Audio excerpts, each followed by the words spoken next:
welcome back to another episode of Chirping on Causeway. This is episode 7, which feels crazy. Welcome on back. This podcast is brought to you by Boston Sports Entertainment Network. You can find them at BSEN_617 on Twitter and Instagram. You can find the pod on Twitter and Instagram, at Causeway Chirps. We have t-shirts and sweatshirts available online at Boston617.square1 site, and they're really cute. You can order them for Christmas. You won't get them in time for Christmas, but you get them in time for New Year's, probably, maybe. Real cute. Of course, not wearing one again today. I'll work on that next time. Same. Doing laundry right now, you guys. It's Sunday. I'm Emily. You can find me at HyperEmmy on whatever social media your heart desires.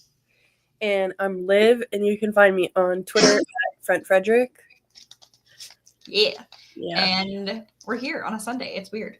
Yeah, we're here on a little off day. Not usually when we record, but yeah. We had a game tomorrow, and Liv will actually be at the game. So I will be there loud and proud. Yeah. It's gonna be a good one. It's gonna be against the Capitals. Should be a good one. Hopefully it'll be a little chippy, a little feisty. I'd like that. But it'll be great. Yeah. But we've had 3 games this week. We ended our long-ass road trip. Thank God. God bless America. We ended the road trip with 2 wins, 2 losses, and an overtime win. So those last 2 games occurred this week, and then we had a home game against the Buffalo Sabres. Yep. Where do we want to start? You want to talk about the games? Yeah. Do we want to start with how I called that overtime win? Let's talk about it, because last episode, you guys, I think for those of you who guys are like regular listeners, at the end of each pod, we kind of go through the upcoming week and talk about what are our predictions for those games. And for the Tuesday game against Calgary, I was like, oh, whatever it is, like, it'll be close. Hopefully we win, but it's just going to be close. Liv was like, no, it's going to be overtime, 4-3 win. Period. And what happened, folks? We won overtime 4-3. Yeah. I don't think I've ever done anything. Like, I don't think I've ever called something so spot on before, ever. It was really funny. And we also talked a little smack on Lindy, and he scored 2 goals this week. So, apparently, our trash talk works sometimes, you know? If you're a first-time listener, we have this theory that our podcast is magical because whenever we talk smack about somebody or like make really outlandish predictions, they come true. We're still predicting a Trent Frederick hat trick before the end of the year. We're manifesting that still. Tomorrow. I would die. That'd be hilarious. But we think it's really funny when these things happen. We're totally aware that it's not real, but we're going to keep saying it is. We're going to lead into it. Until otherwise proven. You can't prove that it's not because of us. Nothing else out there that does it, so definitely not their talent at all. Yeah. But that game was wild. Absolutely wild. So it was game 4 of our 5-game road trip in Calgary, and nothing happened during the first period. Yeah. Nothing at all.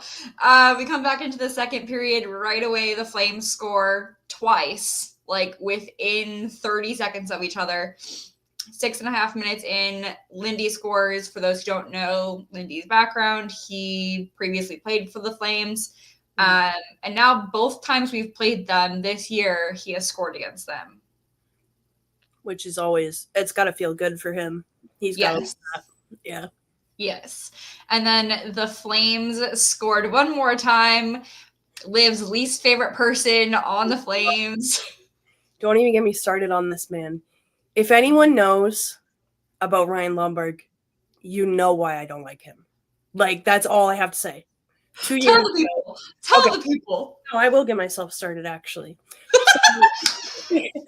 So it was 2 years ago in the playoffs. I believe it was game 2 at home when we were playing Florida.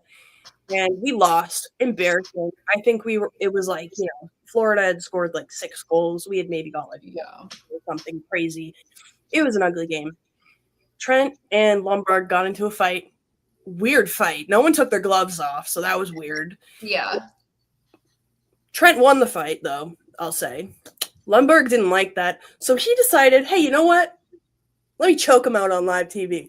Let me just put him in like who does it? MMA or whatever, like the real fighting that you can do that. There, you can do that in some sport, but not hockey.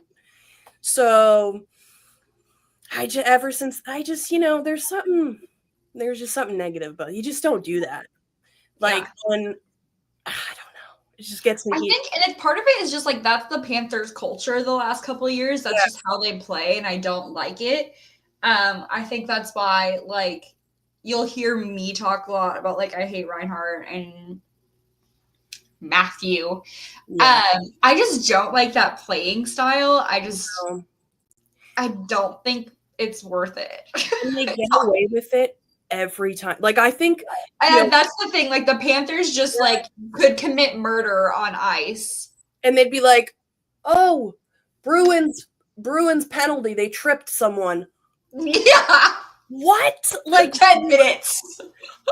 Like, it blows my mind. So, because I think some people may be like, "Oh, well, surely Lundberg must have got suspended." No, nothing happened. Nothing. They didn't even still frequently talked about in the Twitterverse to this day. Literally. And and online, when I say something, everyone's like, "Homer, this is playoff hockey." Last time I checked, playoff hockey didn't mean taking the air out of someone, but intentionally. But okay. Why not? So I don't like that man. He's my arch nemesis, number 1. Coming up in number 2 is Jacob Trouba. Yeah. The choking is much worse than a little stick to the side of the head, but whatever. Yeah. Never great. Hate that man. But yes, he closed out the second period for the Flames. So end of second period was 3-1. And then I don't know who gave a speech. Somebody must have just like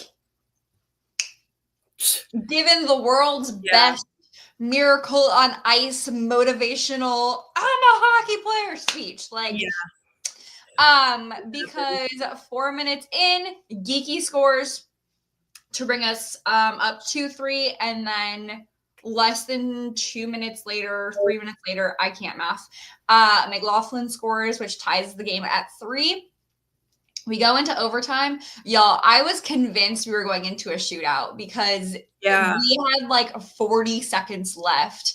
And I just watched the replay today because I was like, I remember this OT being insane. Literally, the Flames are going for it. I was convinced they were going to score. I was convinced it was over. Mm-hmm. I think Charlie cuts him off and just like reroutes the puck, and they bring it back down. Pasta scores. It was awesome. But I was convinced watching it that we were going into a shootout. Like, yeah, I thought for sure. I was like, dang, they're really going to have to. And I'm not too confident in our shootouts typically. Yeah. But hey, they prevented that. Yeah. Perfect. There was only one penalty all game, and it wasn't us, which means we had 0 penalties all game. Shocker. Yeah. What is that like? No. New. To live in the moment. Yeah, right? It's new to us. We also had 68% face-off wins for that game, which I think is potentially our highest all year. 25 shots on goal. They had 23. We had 17 hits. They had 23 hits, which they definitely, I feel like, are a more physical team than we are. Yeah. But it was a great game. It was a good game. The third period especially was just like, I don't know what happened in that locker room, but they came out a different team for that third. They had good energy, good vibes. Like, I felt it. Like, that sounds dramatic, but like you could tell through the TV, you were like, okay. Like, I don't think they're just, as opposed to other games, you're watching it and they're like, they gave up. you just know they're not even gonna. It's over. Like, you might as well just blow the whistle and end the game right now because they're done. So I think especially this season, it's really crucial and especially nice to see when they don't just say, better luck next game. I'm just going to stop trying now. Yeah. So it seems to me, and I haven't looked at the scores. I'm just like thinking of this now. I would have to look at the data to like actually see. But I feel like sometimes we do better when we're in the lead and losing it. Nope. We do better when we're behind and trying to like catch up than we do when we're in the lead and losing it. Like, it's hard for us to gain momentum once we start losing a game. But when we're behind and trying to catch up, like, they can light a fire under them. But when we're in the lead and all of a sudden the other team is catching up, I mean, we saw it against the Oilers the next game, it's like hard for us to build momentum. Yeah. They get discouraged very easily, I feel like, which is frustrating because you shouldn't be doing that. Yeah. That's like I saw that even a little bit last night too. Like, yeah. We'll get there in a second, but we'll get there. Thursday we played against the Oilers. And this game, y'all, was all over the place. I think we had both predicted we were not going to win this game. Yeah. However, we did better than I expected. Obviously, we got into overtime. We did end up losing 2-3. Mm-hmm. But this game, I feel like they were either there or they weren't. Like, they had a really strong first period, and then it was like, oh, where did the Bruins go? Yeah. Are they here? Home. They went home. Yeah. Oliver Wahlstrom made his debut. Yep. He played with Freddie and Coyle, which was what we had originally predicted. We'll talk about that next game, too. He played right wing. Freddie was on left, and Coyle played center. He had 8 minutes and 51 seconds on the ice. And he had 2 shots and 1 hit. And Sacco said he was pretty pleased with Wahlstrom's performance, which I think is encouraging for us all to hear. Yeah, big time. I was so excited.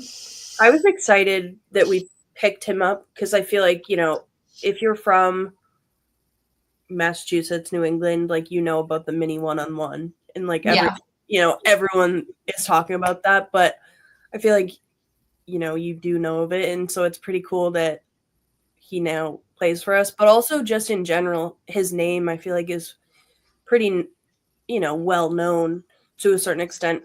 So when he did go on waivers, I was really happy that we picked him up because I was like, okay, he could probably be kind of what we need, helpful for us. Yeah. I liked that third line that game, but then they had to go and change it. Yeah. No, I think he did really well. I think Sacco had made a comment about typically he's not a physical guy, and that one hit that he had registered was like a pretty solid hit. Yeah. And Sacco and Wahlstrom both said that that's not his typical game, but it's something they would like to start incorporating moving forward. Just because like he sees himself as like somebody that can kind of fill that gap in the team. So I think that's really cool to hear, as well as like a new player coming in who previously has played for an organization for 6 years. So potentially like that's not something you're thinking about, is like, oh, where can I fill the gaps in other teams? So it's really encouraging to hear that within a week of being on this team, he's like, I can change my game a little bit to fit what this team needs. Like, I can be a student still in this game to figure out where I can fit into the Bruins. And he was really excited to play. He was especially excited last night. I guess he had like a bunch of friends and family, like texting him and whatever. And some were at the game last night. So I think it's really cool. As much as I trash talked last week about like having this Massachusetts, like Boston Bruins hockey mindset, I think it always will be cool to have people that like grow up dreaming of being on that team. And like, I think that for last night with the Sabres too, like there's a few guys from Elmira, New York and Syracuse, New York, which is like within 2-3 hours of of Buffalo, that like they grow up, that's their NHL team that they look up to growing up. And that's who they like dream of playing for. And then they end up getting to play, like getting that dream. Yeah. Like, I think that's cool no matter who you are, where you're from, whatever. I think Boston sometimes gets stuck in that rut of always wanting those guys. Yeah. But I think it is really cool. But you have like friends and family texting you, like, being like, oh, that's awesome. Yeah, I do love to see it. Yeah. To a certain extent. Yeah. Everybody else. Yeah. But this game was insane. We had a great first period, and then, like we said, just kind of, I don't know. We had this goal from Lindy 1 minute and 7 seconds in. It wasn't even like he was attempting to shoot a goal. It was like, I'm just gonna shoot the puck like towards the net and somebody else can get it in. Like, it was not, I don't know if he intended it to be a goal or not. Like, it just didn't, it wasn't like powerful, I guess, like you would usually see from him trying to make a goal. It was pretty sick. Then 17:35, Mr. Nasty Casty had another goal, and we ended the first 2-0. In the second, Hyman scored for Edmonton, so we ended 2-1. In the third, McDavid, which is one of my husband's favorite players, scored a goal with 2.5 minutes left. We love doing that. We love doing that. We love letting in goals when there's like little time left. I hate the Ford F-150 Final Five. It's a curse every time. Like, I swear there's something in it. I did notice yesterday, is it, I don't know if I've ever noticed it. Is it only if we're in the lead that we have the Ford F-150 Final Five? Or is it all the time? Because yesterday they did not display the Ford F-150 Final Five. I think it is supposed to be every time. That's a great question, though, because I feel like I don't even... I'm going to have to pay attention now, because I swear yesterday the branding for it did not come up. Maybe they're trying to, like... Maybe they're trying to break the curse. Yeah, maybe they're trying yesterday we scored 2 goals. Yeah. Maybe they're like, we'll change it. Yeah, that's funny. And then in overtime, Edmonton scored 1 minute and 4 seconds in. Ekholm scored. And that was it. Fun fact about the Oilers, though, is this is the first time in over 6 years that they have won against the Bruins on their home ice. Oh, I didn't know that. Thank you, ESPN, for that fun fact. Okay. Yeah. Everybody had 26 shots on goal. All right. And we had 53.6% of the face-offs. Like, one thing I'm seeing consistently is that our face-off percentage is always slightly more. I would love to see it higher than like 51 to 55 every single time. I'd love to see it. Advantage. 70. Imagine if it hit 7 or even 65. That'd be nice. Yeah, I would appreciate that. We only had 2 penalties. They only had 2 penalties. That's good. Yeah. But I feel like we just lost steam as that game went on. Yeah. And the Oilers are hard to play against, too. Like, if they had kept that momentum that they had in the first period, I think it could have been a completely different game. And I know that the Oilers are hard to play against. Like, they are so insanely talented. So I wasn't expecting us to win anyway. But I think the gameplay that we showed just could have been better. Yeah. And it's like, Edmonton is obviously like a very strong team, and like they're very stacked. Like, they have a lot of talented people on there. But I feel like we could have taken advantage of them being in like almost, not that they're in like a little rut, but I feel like coming off of last year, they're a little bit, I don't know what word I want to use, like a little bit less in the sense that if, like you said, if we would have just kept up with that momentum, we could have easily one, avoided overtime, and two, just won the game like pretty confidently. But they come here soon, I think, Edmonton, so we could get a little revenge back on them whenever they come here. Let me see. January 7th. Okay. So 2 weeks. That'll be interesting. I will be interested to see if it like how differently we play against them at home. Will this be our second matchup or our third matchup with them? I want to say second. I think so. Yeah, this will be our second. So I wonder if it will make a difference playing at home. Yeah. But they're a hard team to play against no matter what. Yeah. Because they have some like frustrating guys on the team. Like the only one that's coming to my mind right now is Kane, because he's bothersome. I constantly forget that he plays for the Oilers. He should just retire. Just be done, dude. Like I can't with him.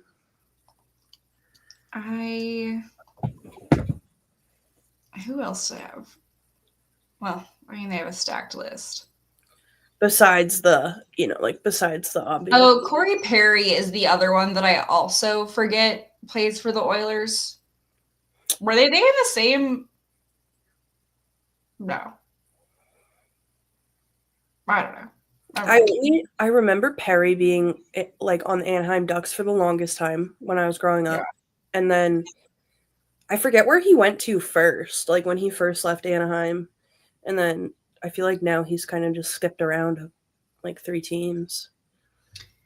Anaheim, Dallas, Montreal, Lightning, Chicago. Okay, so that's more.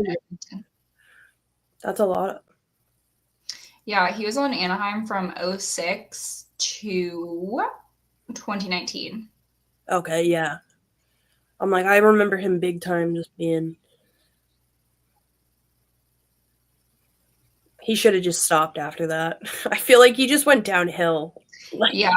I know. I'm like looking at his stats right now, and he used to average roughly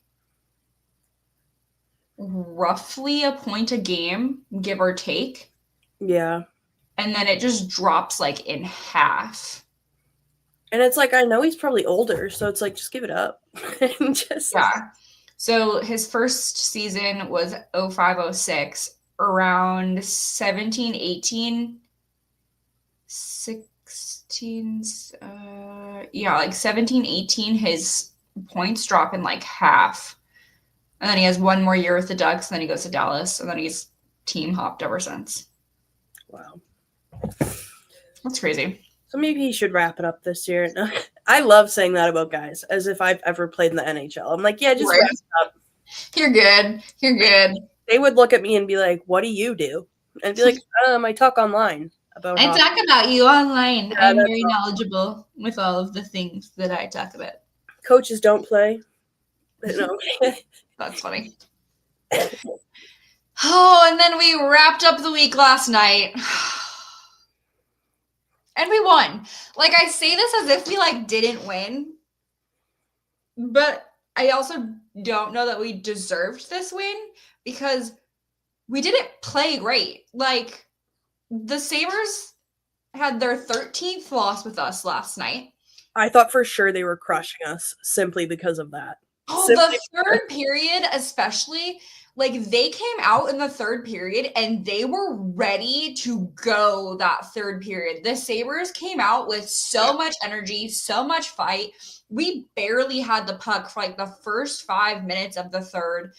It was absolutely insane. They came to play last night. And like I think we have a million excuses of what wasn't working last night, right? We came off of a 5-game series, even though we did have a day off, but they traveled that day, but they got whatever. Anyway, we had lines going into a blender. We lost 2 hours on the way back, like whatever.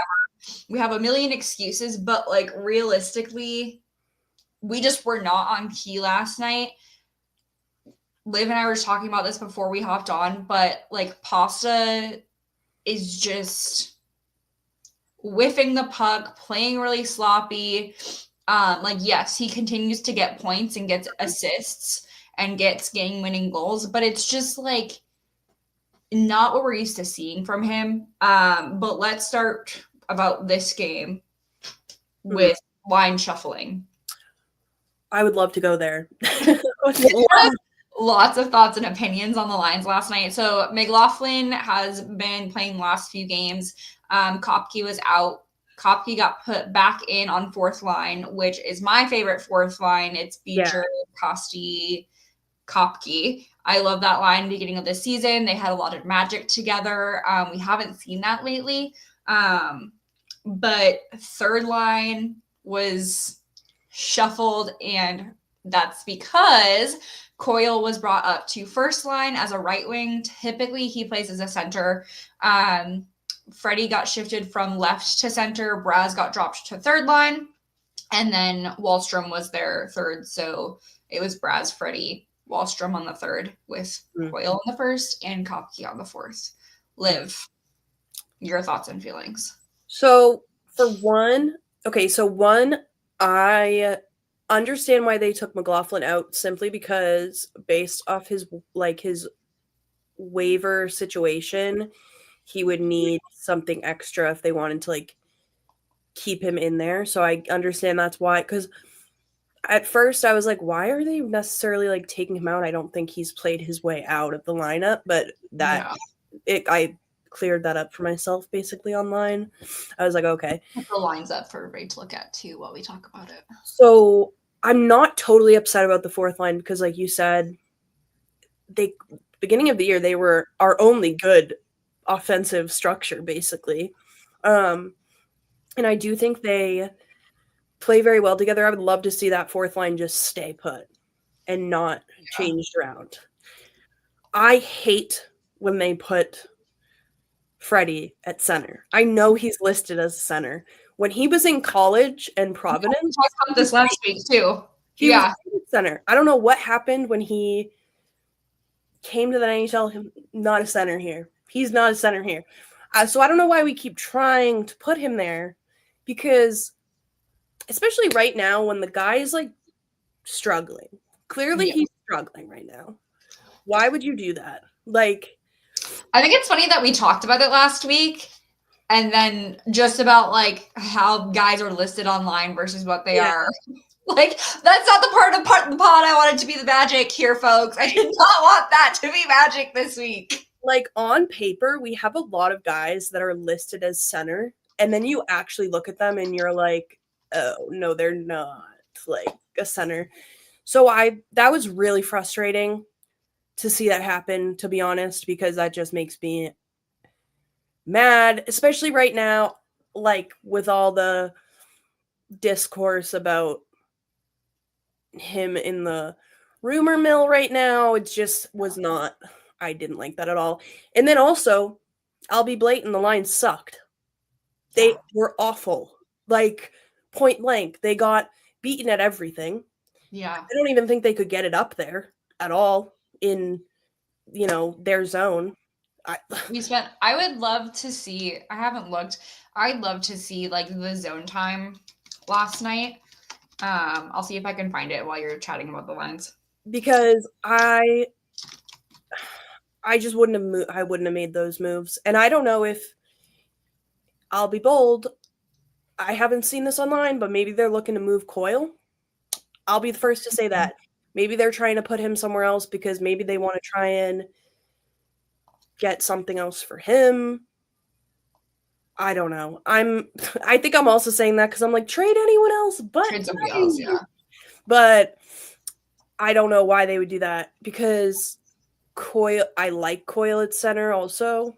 I mean, sure, obviously he got a goal, so everyone's going to be like, he scored. He was perfect there.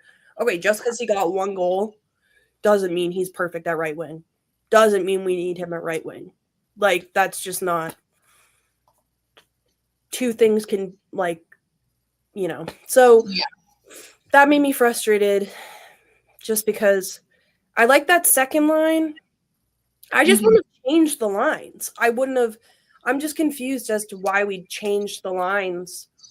Because Braz was on first, right? Yeah. And I don't think, listen, everyone knows I'm also not I've never been his biggest fan, but I also don't think he was playing terrible up there. I think he was fine. I think they were comfortable with each other. I think it would have been nice to keep that third line the same so that Wahlstrom had a consistent, like, feel 2 games in a row. Praying that they change it back tomorrow. Like, again, I don't care that Coyle scored when he was on the first line, because I think when he got that goal, it was like Koepke and Beecher out there because he had just came out of the box, Coyle. Yeah. So he didn't even score when he was with Lindholm and Marshy. Yeah. So, the scores last night, or the goals last night, Coyle had scored in the first on his way out of the box. Like, Zadorov had said in an interview, like, I didn't know when he was coming. I just knew it was soon because I heard the goalie doing the signal. So I just shot it that way and, like, hoped it ended up great, which is actually funny because that's how Zadorov's had works all the time. Scored a few goals or games ago. Yeah. Sabres scored in the second. In the third, we had Geeky's goal that ended up not counting because of offsides. And then he came back 10 minutes later, 18-15. He scored in a power play with 1 second left in the power play with an assist from Pasta, who had assisted on the offsides goal that didn't count. And then Marchie had an empty netter with less than a minute left, which gave us the win. So yeah, Coyle, Geeky, and Marchie. Yeah. Which, love to see it. Love to see Geeky get one back after they called it back on him. Yeah. Especially because he wasn't even the one offsides. So I feel like that had to be just a nuisance, a pain for everyone to just be like, oh, like, come on. And so it was really awesome to still see him get the game-winner goal, like the game-winning goal.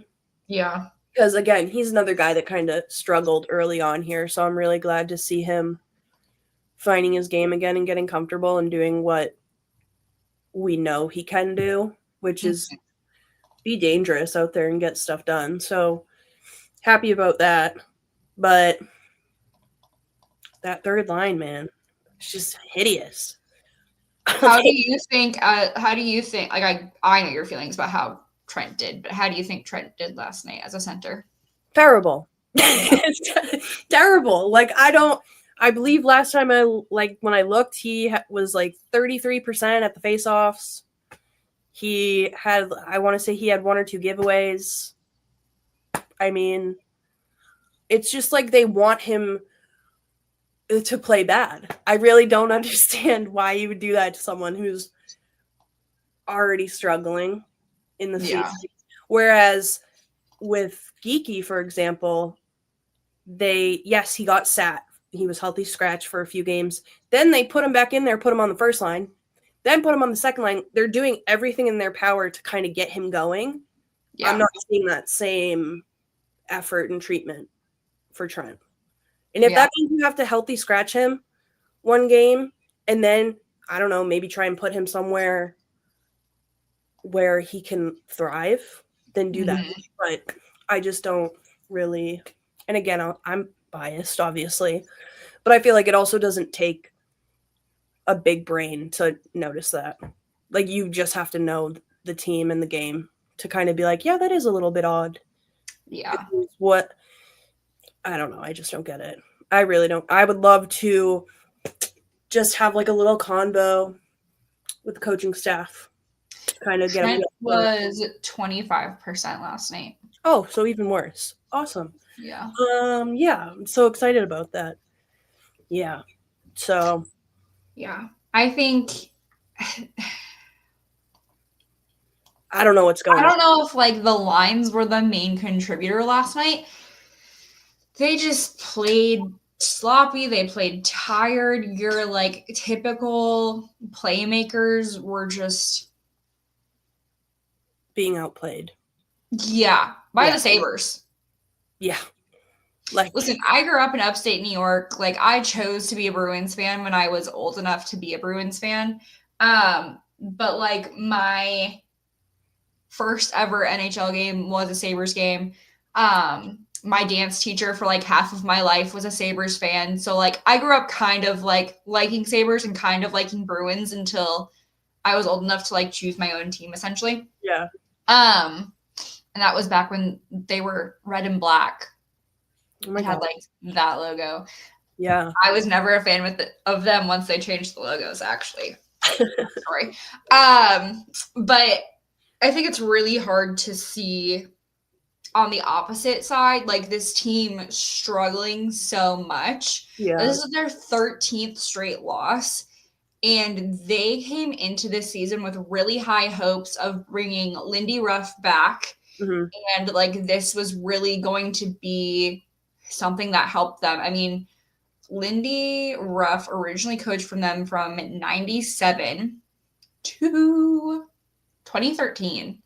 Wow. Went and coached with the Stars, the Rangers, the Devils, and then is back with the Sabres. And the Sabres were really hoping that this was going to make a difference. Yeah. So I think it's really hard to see a team struggle this hard. That's the 13th loss. But then on the opposite side, like the Bruins also playing really crappy against them and barely scraping a win. Like we ended up winning with less than 2 minutes left. We took that win. I feel like that's so common with the Bruins.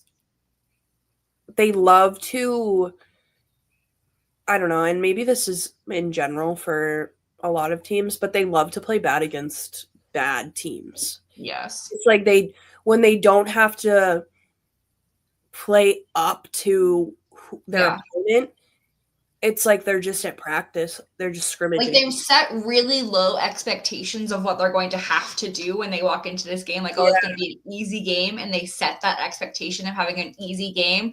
And then like it ends up being a good game because y'all come in. Yeah. Potentially, maybe, we don't actually know. But it just seems to be a unhappy thread of coincidences.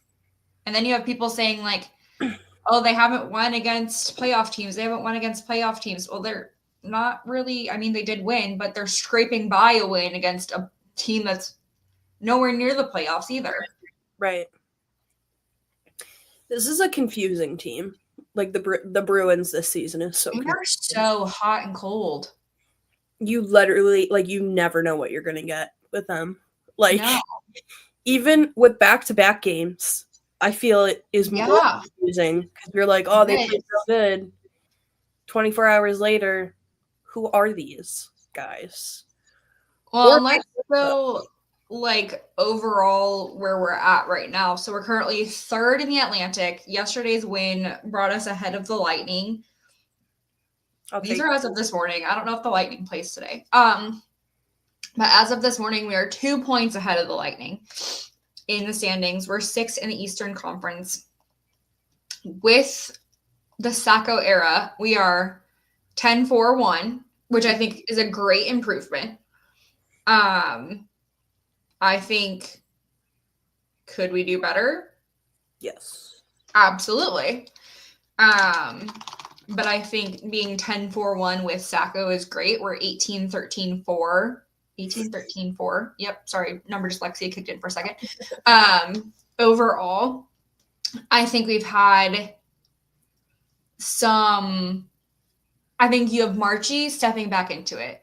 I think Marchie is like, I don't know if it was the stick thing or what at the beginning of the season, but he's now on a streak of 9 games with a point, either an assist or a goal, or there was one where he had 2 goals. He has 9 games in a row. You also have Geeky, who has 6 of the last 10 games have a point. And he has 8 points in the last 10 games. Yeah. So I think you have some individuals stepping up, and then you have some individuals not. I think Lindy also this week was great. I think he had 2 games back to back where he had a goal. I think he's another player though that's hot or cold. He's either on the ice, showing out, knows where to be. I think him and Margie do work really well together. Yeah.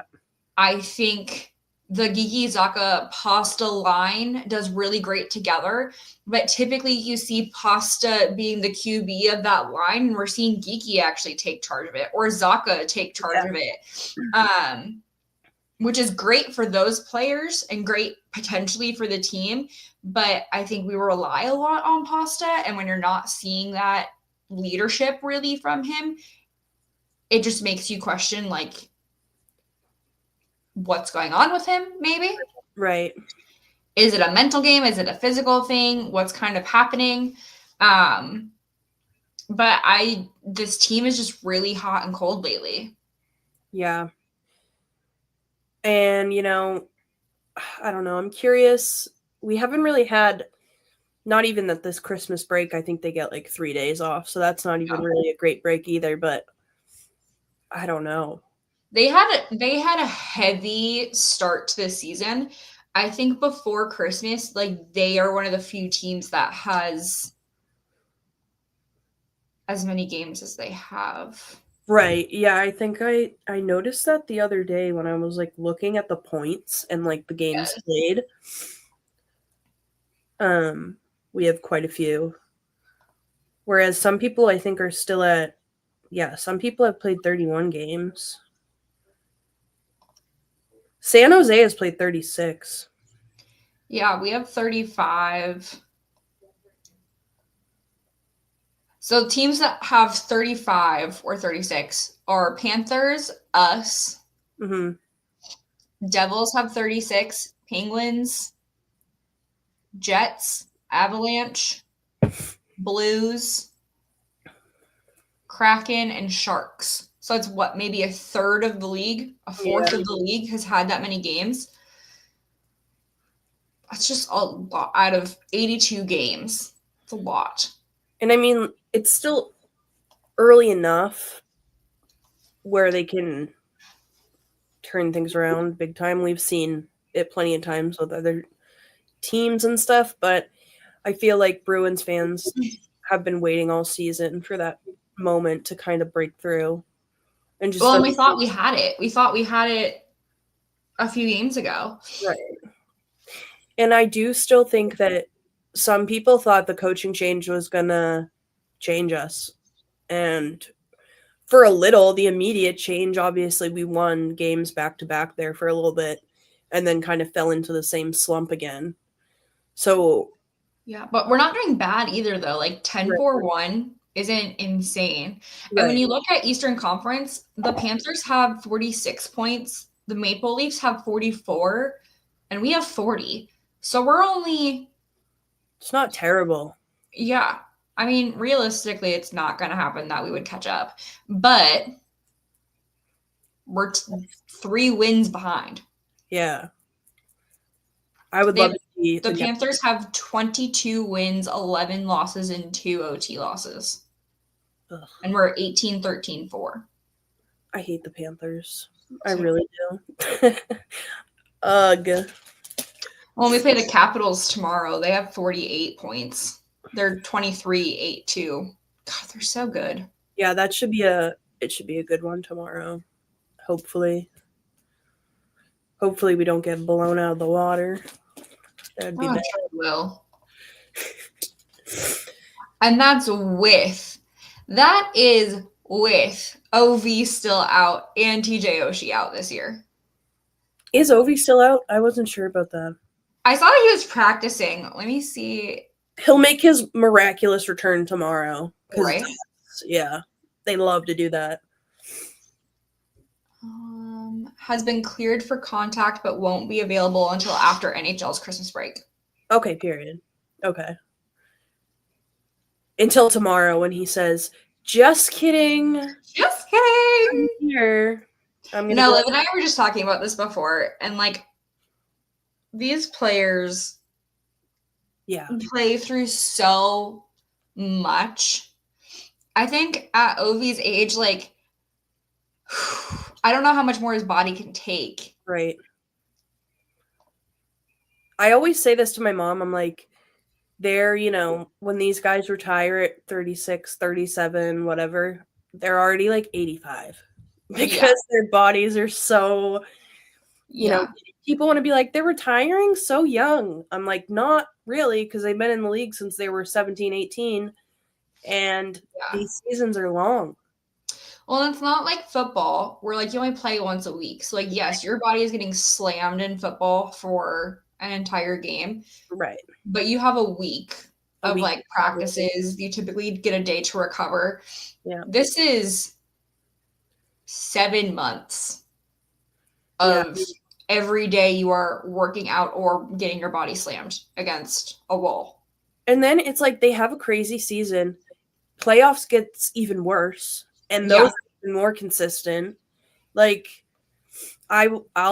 this is off topic, not really completely off topic, but I'll always make the argument that hockey is the hardest sport.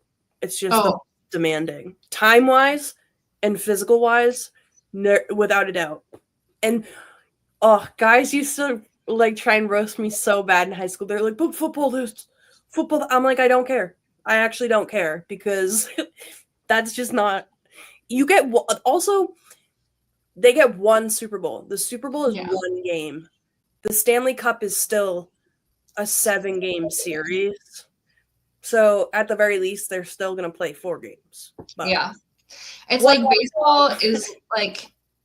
baseball, like their schedule is similar, right? They play almost every single day, but you're not necessarily playing every game in baseball. Yeah. And them, it's like their legs or their rotator cuffs. Mm-hmm. But like there's also no impact. Well, minimal impact. Sometimes there's impact. Sometimes some freak accidents going on. Yes. And like basketball, a lot of running, a lot of knee and hip injuries and shoulders too. And they have like a similar schedule that we do. They have a similar playoff style that we do. But again, not as much contact. Like, I will never be a professional athlete, although this is totally off topic. I saw this article this weekend about the highest paid female professional athletes are pickleball players. Really? So guess what my new life goal is? I'm going to take up pickleball. There's like the professional US Pickleball Association, whatever it is. Like they host a tournament and the females make it's like 270,000 or something for the tournament. I gotta start doing pickleball. Yeah, I just tweeted it this weekend. It's Bro Tips posted it. I haven't actually looked at that website in years, but Bro Tips posted it, and I was like, that's actually insane. So that's my new life aspiration. Yeah. Sorry guys, I'm no longer going to be here. I'll be playing pickleball. Yes, on the courts. On pickleball courts. On the court. No. All right. Predictions, or do you want to talk about the last thing that was on the list? Or do you not want to talk about it?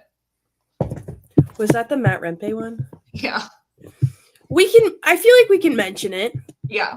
I feel like we have to. It's big in the talk. We're talking about player safety. Yeah, true, actually. If you're not familiar with the situation this week, Matt Rempe got called up from Hartford to play against the Stars and had a pretty insane hit against, I will not try to pronounce his name, but a guy on the Stars. Basically like elbow straight to the face against the boards. I don't even want to show the video of it because it's actually terrifying to watch. He, of course, was ejected from the game and is on an 8-game suspension currently. Also, what I want to point out is, mind you, this kid is 22. Mm-hmm. After the hit, when everyone was booing him, mind you, the game was away. This guy was in Dallas. They're booing. He's going like this. I'm like, no, that's not hitting like you thought. Like, that's not something to go like this about. I don't know. Like, he has been, in my opinion, yeah, he has been trained by the Rangers to be that guy. Yeah. Liv and I were just talking about this before we hopped on to you because we weren't sure we were going to talk about it. But I feel like we have to when we're talking about player safety and injury. He doesn't do this when he's playing in Hartford in the AHL. Yeah. He doesn't, like, he is an aggressive player. He's still whatever, but he doesn't do hits like this or fight like this. Like, and I have said this on this podcast before. I think he is great in the AHL. I think developing his skills, same with Potsy. I think developing those skills in the AHL is great for these guys. They are younger. They need that time on the ice with coaches, working on their skills and developing. He's played 18 games so far in the AHL this year. He has 5 points, which is great for him. He only has 22 penalty minutes in those 18 games. Which is crazy. That is, I don't know what they are, but that's potentially 11 penalties if they're all regular minors. That's less than 1 penalty a game. If they're double minors or majors, that's way less than 1 penalty a game. Yeah. I think he has been developed as the Rangers to be this guy, especially with Trouba gone. And it's like, it's kind of embarrassing. Like, yes. A lot of things about the Rangers in general are embarrassing. All this stuff came out this week about their PR team.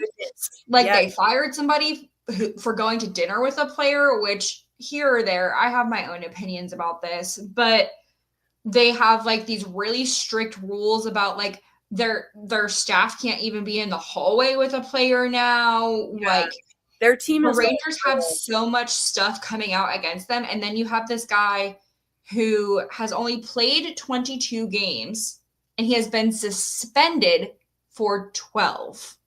And a lot of people want to be like, he's tall, he's this, he's that. You don't see any other tall guys doing it so consistently. Whereas he's hitting. Dude is going like this when he checks the guy. You're telling me that's just because he's tall? No, we are all taught to tuck your elbows. Right. And his feet in the picture from behind the hit, his feet are off the ground. Oh yeah, he leaped into that. And what is Reminds me of Trouba's like leap over the dude last year. He took out his head. Seriously, I don't know what is up with that team. What is he? Oh, 6'9". Why are you leaping? Why are you even leaping at 6'9"?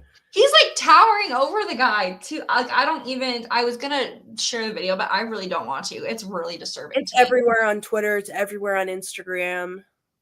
You guys. Oh, also 18% of the games he's played, he's been ejected from for fights. Plus the 12 suspensions. At what point, and also, I obviously don't feel bad for him at all because he's doing it to himself. But I will say, to player safety and stuff, where is this consistency with other people, though? Yes. At the same time. You know what I mean? Yes, I agree with what they've done with Rempe so far. And when they suspended Reeves a couple months ago, whatever. So yes. Why is Bennett just coasting through the league, doing everything he's doing? And then gets put on Team USA. Yeah, and gets no nothing. Got nothing. Yeah. Did he get like a $5,000 fine or something during the playoffs for Marchie? No, he didn't get anything, I don't think. I think he may have gotten, literally a $5,000 fine, which to them is a $5 bill. Yeah. Basically. Like, that's nothing to these guys. So that will really show him. He probably carries that on him. He probably had it in his wallet and was probably, there you go. I'm exaggerating, everyone. You don't need to be like, no one cares. I'm aware. Yes. I just like. But, yeah. I know this is like the old school style of playing, right? Like, but I just don't think it's necessary. And maybe that's me being a girl, but I just like, this game is hard enough. This sport is hard enough. These guys are injured enough. Right. Like, we don't need to be pile driving. Right. Over a puck. Like, how does that, and this is just my perspective on everything in life. How does that advance your playing game? How does that advance your team? How did that contribute to your team doing better? How did that contribute to you advancing as a player? Like, what did that actually do to help contribute to the sport, to the team, to the game, to your personal stats? Getting 8 more suspensions? Like, that's cool. That's just not a good look. No, like, it doesn't help anything. Like, you didn't help your team at all. You got ejected from the game. Like, so how does that playing style, how does that hit actually do anything for anybody? Right. And, you know, there's a reason so many rules and different penalties and stuff have been added since the beginning of this league. Yeah. For those reasons. And it's like you're saying, it doesn't add anything to the game with hits like that. No. Fights are a different thing. Fights sometimes, yes, will hype up a team. Sometimes it's necessary. Sometimes. Even some fights are also like, why did we even just do that? But hits like that, really, what excuse is there for them? There's no, you can't defend that. You can't. There's no reason for stuff like that. And like, personally, this is like just another personal philosophy. Let's say he had really gotten injured. Right. Like that. Yeah. That is now on your conscience that you as a 22-year-old just caused a lifelong injury for somebody. Like, is it worth it? Brain damage or something. Like, yeah. Is it really worth it? But the issue is the media, it eats it up. And that's why he's going to keep doing it. That's why he got to keep doing it last year, because it's growing the game, because he's getting all this media attention. It's all over the place right now. Yeah. And guys like Biz and and stuff are going to be like, yeah, I love it. I'm like, yeah, and that's why you didn't play for a long time. Literally. That's why you weren't in the league for a long time. And that's why I'll have to fact check. I don't want to say that they don't have any cups, but I don't think they do. I don't think Biz does, because Biz played for the Coyotes for a bunch of his career. But that's why you guys, I'm about to say, that's why you guys are just sitting on a podcast as we're sitting on a podcast. Yeah. But I mean, listen, they get paid a crap ton for that cute little podcast of theirs. For their little, yeah. But I don't know, man. God, I remember when Spit and Chicklets had just started. Yeah, I know, right? And now look at, I will say I do like their golf videos. When they have people golf and they go golf with people. I frequently forget that they're associated with Barstool just because they've created such a big brand for themselves. Yeah. I frequently forget that they're a Barstool podcast. Like, Barstool is so big now. I forget how many different people are part of Barstool. And then I'm like, oh, yeah. You're part of Barstool. And yet they're always in hot water. Yeah. Whatever makes them money. Yeah, right. I know. Can we get in hot water? Can we make money? No. Yeah, right. So let's chat about the next 2 upcoming weeks. We will not have a podcast next week. So sorry, friends. That's my fault. I'm going to go see my mom and dad. You know, we got a little holiday family time. Yes. What's wrong with it? Yeah. So we will not be recording next week. We do have something special coming up the following weekend that I don't know if we're sharing yet, because it's not ours to share. But we're going to be involved in something pretty cool, and we will announce that when we can. Yeah. But definitely stay tuned for something that I'm personally really excited for. Yeah, I think it's a really cool opportunity. So once we're allowed to share some more information about that, we will. But it's going to be really exciting. And then we'll be back on Monday January 6th. We'll be back a little earlier than usual that day, but definitely stay tuned to our Twitter and Instagram, and we'll be announcing some fun things. But let's start with tomorrow's game. It will be against the Capitals. They are currently first in Metro. They are 23-8-2, and we'll be at home. I'm going to go a little bit risky, and I think we win 5-3. 5-3. That's insane. Yeah. We also play them again next Tuesday, so also keep that in mind when Tuesday comes. Yeah. I think we're gonna. I don't think we're gonna do it. I really would love for us to, just especially after Buffalo's game, to really come back tomorrow and just get one in, right? I think we're gonna lose. I want to say it's gonna be tight though. Hopefully. Maybe it's a really tight win at home. No, honestly, we do better when we play teams like back-to-back-ish. We do better when we're away for some reason. We lose at home. So I'm going to go we lose tomorrow, but we win next Tuesday. Okay. We also see Columbus twice this week. We see them at Columbus on Friday, home against Columbus Saturday. Which I hate that type of... That's so... I just don't understand it for any team. So I'm like, why are you doing that? Pain. I think we have to travel that night. You have to literally like end the game and hop on a plane. I know. The only good thing is that they both have to. Like that's the only like silver lining, I guess, is that every single guy is gonna be like, oh gosh. Like I think I'm going to switch it. I'm going to reverse it. I'm going to say we lose. I don't think we can win both. What is Blue Jackets are 8th in the Metro. They're 13-15-6. I think it's going to be tight for both games. I think we lose there. Yeah, that's what I think too. I think we're going to lose there and win at home. Coming off of Christmas, we're going to lose in Columbus. Then we'll be pissed. We'll come home. We'll win on Saturday. We lost against them in Columbus 5-1 last time. Yeah, I think. But that was way early in the season. I think we'll lose again in Columbus. That was November 18th. Just kidding. I think we lose in Columbus, but maybe we win at home. Yeah, I think so. And then maybe we win in Washington. I'm going to go loss on that one simply because it's a 12:30 start. Yeah. And they hate them. Typically. They do.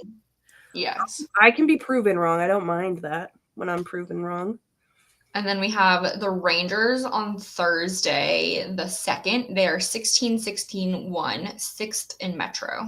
If we don't win, if we don't beat the Rangers, go hide under a rock. I hope we win that one. Because the Rangers have not been great lately. They've had like a relatively good start to the season. Right. But they have stuff to worry about right now.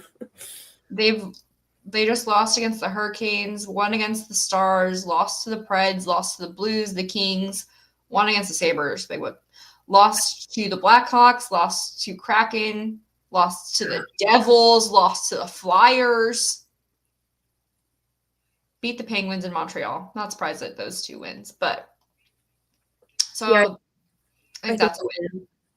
And I do think we'll beat Toronto, actually. I think we will too. I think that streak we can't. Because when have to win. We lost to them recently, didn't we? Yeah.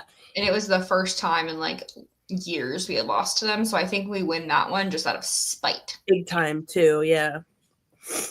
I agree. And I also think I don't know about the Islanders because we won 6-3 last time.